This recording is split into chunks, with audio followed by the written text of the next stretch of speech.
আজকে আমি তালের বড়া বানিয়ে দেখাবো। তালের বড়া বানানোর জন্য আমি এখানে একটা তাল নিয়েছি। তালটাকে খুব ভালো করে চেঁচে তালের শাঁসটা বার করে নিয়েছি। আমি এটা একটা স্টিলের ঝুড়ির সাহায্যে তালটাকে চেঁচেছি। তারপর ওই তালের যে শাঁসটা ওটার মধ্যে আমি একে একে চিনি, এখানে আমি এক বড় কাপের 1 কাপ পরিমাণ চিনি দিয়েছি। চিনি, স্বাদ মতো নুন, তার মধ্যে দিয়েছি চালের গুঁড়ো প্রায় 1 কাপ পরিমাণে দিয়েছি।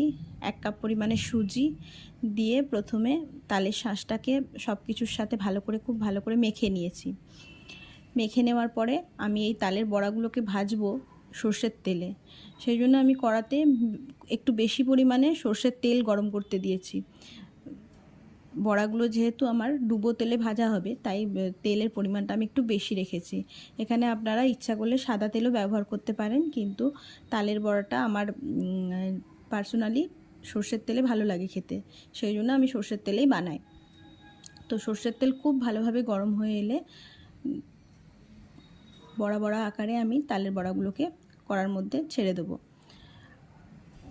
তারপর আমি বড়াগুলোকে লাল লাল করে ভেজে নেব। ভেজে আমি তুলে নেব।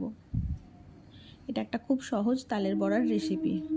আমার ভিডিও ভালো লাগলে আমার চ্যানেলটাকে সাবস্ক্রাইব করে পাশে থাকবেন।